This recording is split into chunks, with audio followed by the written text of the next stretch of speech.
Hi kids and parents, welcome to the growing moms kids together channel. आज हम बात करने वाले हैं वुडन बोर्ड गेम्स के बारे में। ये वुडन बोर्ड्स गेम का आप यूज करके बच्चों की वोकैबुलरी बढ़ा सकते हो, उनको बिजी रख सकते हो, एज वेल एज ये एक्टिविटी गेम है तो बच्चे एंजॉय करते हैं एंड खुद से ये करने की कोशिश करते हैं। तो देखते हैं बोर्ड गेम्स के बारे में। यहाँ पे मैंने आपको A to Z board games के बारे में इन्फॉर्मेशन दी है। ये अल्फाबेटिकल हो या नंबरिक हो, आप कोई भी बोर्ड गेम यहाँ से ले सकते हो। अब बेसिक कहाँ से स्टार्ट करना है और एडवांस लेवल तक आपको कहाँ पे जाना है, इसके बारे में मैंने पूरी इन्फॉर्मेशन आपको यहाँ पे प्रोवाइड की है। फर्स्ट बोर्ड गेम है हमारा ट्रांसपोर्टेशन बोर्ड गेम। यहाँ पे आप अगर देखोगे तो ये बोर्ड बहुत ही अच्छा है। इसकी जो भी ऑब्जेक्ट्स है उसकी थिकनेस भी बहुत अच्छी है एंड सबसे मेन चीज़ है कि आप बच्चों को सबसे पहले अगर ये बोर्ड गेम को इंट्रोड्यूस करवाते हो तो इसमें बोर्ड में भी आपको इमेज दी है एंड प्रॉपर ऑब्जेक्ट पे भी इमेज दी है, तो बच्चों को आगे जाके इमेजिन करके वो चीज़ को लगाना, पुट करना बहुत ईजी होता है एंड बच्चे बहुत जल्दी से ग्रास भी करते हैं। एंड ये बोर्ड गेम आप 8 मंथ्स के बाद बच्चों को कभी भी इंट्रोड्यूस करवा सकते हो। मैंने मेरे दोनों बच्चों को ये 8 मंथ के बाद इंट्रोड्यूस किया था, उनको बहुत पसंद है ये बोर्ड गेम। ये बोर्ड गेम में आपको नेम्स भी दिखेंगे तो आप नेम वाइज भी बच्चों को सिखा सकते हो और ये आगे जाके आपको स्पेलिंग सिखाने के लिए भी बहुत यूज़फुल होता है। सेकेंड बोर्ड है ओशन रिपब्लिक। ओशन रिपब्लिक में इसमें भी थिकनेस बहुत अच्छा है। यहाँ पे आपको ऑब्जेक्ट का प्रॉपर इमेज भी बोर्ड में भी दिखेगा एंड जब भी आप ये चीज़ों को बच्चों को सिखाते हो, फॉर एग्जांपल एनिमल्स के बारे में कोई भी इन्फॉर्मेशन हो, ये सी हो या ओशन एनिमल्स हो, उसको आप सॉन्ग वाइज सिखाइए। जैसे अगर शार्क है या ऑक्टोपस है या डॉल्फिन है या आपको star, twinkle twinkle little star, उसके बारे में स्टार फिश के बारे में आप बोल सकते हो। तो मल्टीपल ऑप्शन आप दे सकते हो। नेक्स्ट बोर्ड गेम है आपका फ्रूट्स का। इसमें बेसिक फ्रूट्स की इन्फॉर्मेशन आपको प्रोवाइड की है। आप जब भी बच्चों को बोर्ड गेम कोई भी देते हो तो आप 2 या 3 ही ऑब्जेक्ट साथ में दीजिए, जिससे बच्चे इजीली उस चीज़ को पुट कर सकते हैं और फिर एक एक ऑब्जेक्ट को आप ऐड कीजिए तो ऑटोमेटिकली बच्चे सीखते हैं, खुद से वो करने की कोशिश करते हैं। ये नेक्स्ट बोर्ड है आपका शेप का। ये मुझे बहुत ही क्यूट लगता है। मुझे लगा था बहुत जल्दी ख़राब हो जाएगा क्योंकि ये बोर्ड का थिकनेस इतना नहीं है, बट उन्होंने बहुत अच्छे से प्रॉपरली यूज़ किया है। यहाँ पे प्रॉपर शेप्स दिए हैं, बेसिक टू एडवांस शेप्स दिए हैं एंड बच्चों को ये बहुत अच्छा लगता है बिकॉज बीच में स्माइलीज है। इसी पैटर्न्स के बोर्ड गेम, इसी में एक सीरीज़ भी है उनका बोर्ड गेम का। A to Z का है, देन एनिमल्स का है, 1 2 3 4 है, फ्रूट्स का है, तो वो भी चीज़ परचेस कर सकते हो इफ़ यू लाइक। ये भी नेक्स्ट बोर्ड गेम है, अब ये भी यूज़ कर सकते हो। इसमें आपको प्रॉपरली टाइगर है तो टाइगर के बारे में इंफॉर्मेशन दिया है, बेयर है तो बेयर के बारे में उसका प्रॉपरली स्पेलिंग दिया है, कैपिटल में दिया है, तो बच्चों को आप स्पेलिंग वाइज बच्चों को ये सिखा सकते हो। आप इसमें शेप्स भी है, आपके पास ट्रांसपोर्टेशंस भी है, आप इसका भी कॉम्बो ले सकते हो। तो एक ही टाइम में आप एक ही बोर्ड को इंट्रोड्यूस कीजिए। नेक्स्ट बोर्ड है आपका A to Z board game. आज जब भी बच्चों को A to Z board game का इंट्रोड्यूस करवाते हो तो उसमें C में इशू आता है क्योंकि C ये O में भी आपका पुट होता है एंड Q में भी पुट होता है। तो आप पहले एक ही लाइन को इंट्रोड्यूस कीजिए बच्चों को, जैसे मैंने मेरे बच्चों को इंट्रोड्यूस किया। ABCD आप जब भी बोर्ड गेम बच्चों को देते हो तो आप पहले 2-2 वर्ड्स को ही बच्चों को इंट्रोड्यूस कीजिए। कोई भी बोर्ड गेम हो, आप 2-2 ऑब्जेक्ट को ही इंट्रोड्यूस कीजिए। जैसे A and B हो गया, C and D हो गया, उससे ऐड करते करते फिर बच्चों को आप सिखाइए तो ऑटोमेटिकली बच्चे सीखते हैं। इसी में मेरे पास सिमिलर A to Z का बोर्ड है जिसमें मैंने एक बड़ा वाला लिया है। तो ये एक्चुअली अगर आपको प्रेफर करना है A to Z के लिए तो आप ये बड़ा बिग वन ही लीजिए, ग्रिप प्रॉपर आती है उनकी। एंड ये बोर्ड गेम में आप अगर देखोगे तो पिन वाइज है, तो आप पिन वाइज भी दे सकते हो, कोई प्रॉब्लम नहीं है। सिर्फ जब भी आप देते हो बच्चों को तो आप उनके साथ रहिए। मैं ये 2.5 ईयर से बोर्ड गेम यूज़ कर रही हूँ बट मुझे अभी तक कोई भी इश्यूज़ नहीं आया है। बट आप जब भी देते हो बच्चों को या पिन गलती से निकल भी गई है तो आप वो पिन को फेंक दीजिए एंड विदाउट पिन आप बच्चों को खेलने दीजिए। अदरवाइज़ आप ये जब भी देते हो तो उनके साथ रहिए। A to Z board game में इसमें आपको इमेजेस भी दिखेंगी, तो इमेज के साथ जब भी आप बच्चों को सिखाते हो तो ये बहुत अच्छा है। एंड एज वेल एज इसके बैक में भी आपको यहाँ पे एक पजल भी दिया है, जैसे A to Z A कहाँ पे आता है, तो आप वहाँ पे प्रॉपरली उसको वो चीज़ें भी बच्चों को सिखा सकते हो कि A यहाँ पे आता है, B यहाँ पे आता है, तो प्रॉपर आप पुट कर सकते हो। इसी बोर्ड गेम में आपके पास स्मॉल भी अल्फ़ाबेट्स आते हैं, जो आप स्मॉल अल्फ़ाबेट्स का भी बोर्ड उनको प्रोवाइड कर सकते हो after the capital alphabets. Next board game है number board game. Number board game में मेरे पास जो है उसमें लेफ्ट एंड राइट हैंड के बारे में इंफॉर्मेशन दी है, एज वेल एज फिंगर्स भी है, तो ये बच्चों को बहुत अच्छा लगता है। इसमें प्रॉपर डॉट्स दिए हैं जिसको काउंट करके आप बच्चों को सिखा सकते हो। This is the 6 and best part ये है कि जो भी फिंगर्स ऑब्जेक्ट के साथ यहाँ पे प्रोवाइड किए तो उसमें आप वो चीज़ वहाँ पे लगती है, आप दूसरे ऑब्जेक्ट को लगाने की भी कोशिश करोगे तो वो ऑटोमेटिकली लूज हो जाता है, तो प्रॉपर बच्चों को समझ में भी आता है। कि ये कैसे लगाना चाहिए।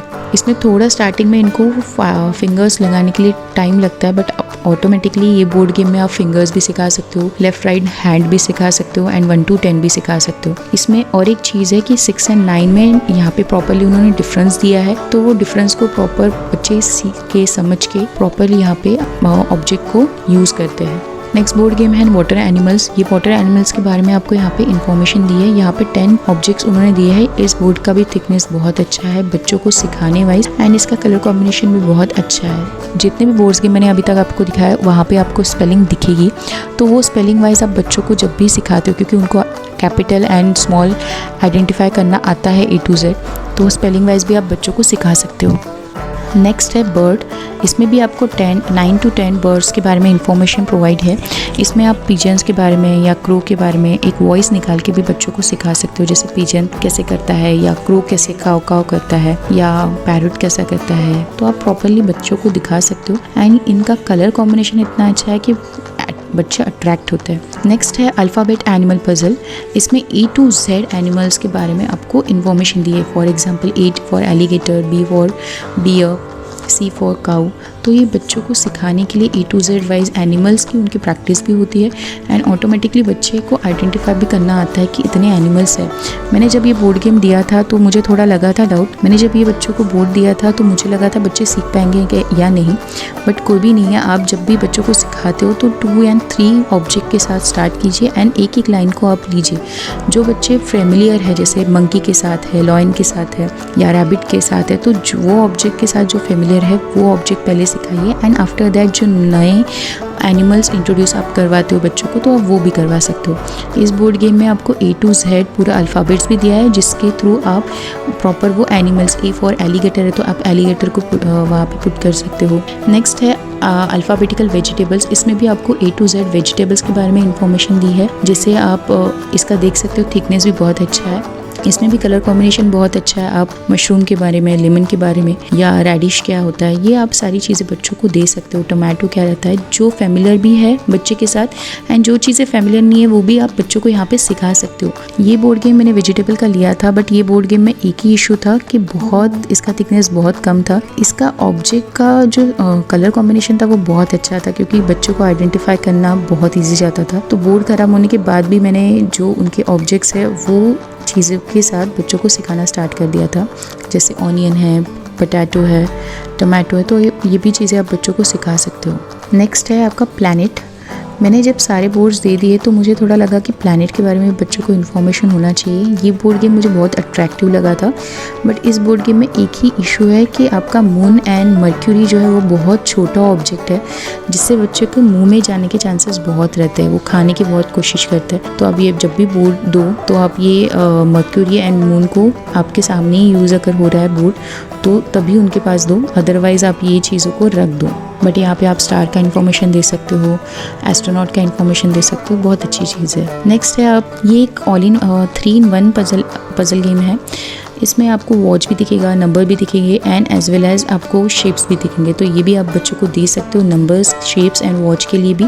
एंड नेक्स्ट है आपका कि आप ट्रांसपोर्टेशन के लिए एक पज़ल ये भी दे सकते हो, जिसमें आपको मल्टीपल ऑप्शंस भी दिखाया जाएगा कि आप कहाँ पे, आप वो भी चीज़ बोल सकते हो रोड पे क्या रहता है, स्काई पे क्या रहता है एंड ट्रेन कहाँ पे चलती है। तो उसका एक बेसिक इन्फॉर्मेशन उन्होंने पज़ल में दिया है। आप चीज़ें बच्चों को सिखा सकते हो यूजिंग दिस पज़ल। नेक्स्ट है आपका एजुकेशनल पज़ल में ही आप जैसे मंथली आपको सिखाना है जनवरी, फरवरी, मार्च, तो आप हिंदी प्लस इंग्लिश में आप सिखा सकते हो। मेन चीज़ यहाँ पे ये है कि इनका जो स्पेलिंग है वो कैपिटल में दिया है एंड कलर वाइज दिया है, तो वो प्रॉपरली आप कैसे भी बच्चों को सिखा सकते हो, तो इससे भी बच्चे सीखते हैं। नेक्स्ट है आपका बॉडी पार्ट्स। बॉडी पार्ट्स हम बच्चों को सिखाते हैं, पहले से ही सिखाते हैं, तो ये भी आप बोर्ड गेम बच्चों को दे सकते हो इफ़ यू वांट कि लेग्स कहाँ पे रहता है, फिंगर्स कहाँ पे रहते हैं, टंग कहाँ पे रहता है, तो बच्चे बिजी रहते हैं। 2 या 3 ईयर्स के बाद बच्चों को ये देते हो तो आप ये भी क्रॉस पजल भी दे सकते हो। A to Z हो गया है बच्चों का, नंबरिंग्स हो गया है, तो नंबरिंग्स हो गया, शेप्स हो गया, व्यंजन के बारे में भी दे सकते हो इन्फॉर्मेशन, जैसे अ से आ तक या क ख ग प्रॉपर इमेज के साथ दिया है, तो प्रॉपर आप बच्चों को बता सकते हो। क फॉर कमल है, अ फॉर अनार है या ई फॉर इमली है, तो ये बच्चों को अच्छा लगता है सीखने के लिए भी। इमेज के साथ जो भी आप बोर्ड गेम प्रोवाइड करते हो बच्चे अट्रैक्टिवली लेते हैं। तो इसी में आपका एक नंबरिंग, शेप्स प्लस इसका एक जैसे 1 है तो 1 रिंग, 2 है तो 2 रिंग्स आप डालना, तो ये बच्चे बहुत अच्छे से सीखते हैं। नेक्स्ट है आपके पास एक सिमिलर वे से ही है, बट इसमें आपको एक फ़िशिंग रॉड मिलता है जिससे आप सारी चीज़ों को फ़िशिंग के थ्रू ले सकते हो। तो ये मुझे बहुत अच्छा लगा क्योंकि बच्चे खेलने में बहुत इसको एंजॉय करेंगे। ये जो बोर्ड है वो एजुकेशनल वाइज बहुत अच्छा है क्योंकि इंडिया का पूरा मैप उन्होंने दिया है। जैसे मध्य प्रदेश ये भोपाल में आता है, तो भोपाल में आपको क्या लगाना है, तो ये सिमिलर इमेजेस उन्होंने बोर्ड में भी दिए हैं and as well as object में भी है। तो बच्चे ईजीली सीखते हैं एंड ऑटोमेटिकली उनका नॉलेज भी बढ़ता है। इसका थिकनेस बहुत अच्छा है बोर्ड का। आफ्टर 2.5 ईयर्स के बाद मैंने ये स्टार्ट किया है बच्चों के लिए। आप अगर बच्चों को सिखाना चाहते हो, राइटिंग प्रैक्टिस देना चाहते हो, तो सबसे पहले आप राइटिंग का जिगजैग तो सिखाइए, बट अगर आप ऐसे भी शेप वाइज बोर्ड गेम्स देते हो बच्चों को तो बहुत यूज़फुल है। अगर उनका सर्कल है, स्टैंडिंग लाइन है या A to Z है, तो उसके बारे में भी आप बच्चों को बोर्ड गेम से सिखा सकते हो, तो बच्चे ट्राई करते हैं। सेम मुझे ये और एक बोर्ड गेम दिखा जो एजुकेशनल वाइज वुडन पजल है, जिसमें आप B को कैसे पुट कर सकते हो, M को कैसे कर सकते हो, तो ये भी चीज़ आप बच्चों को दे सकते हो after the 3 years। If you like my video please like, share and subscribe my channel. Thank you so much. मिलते हैं नेक्स्ट वीडियो।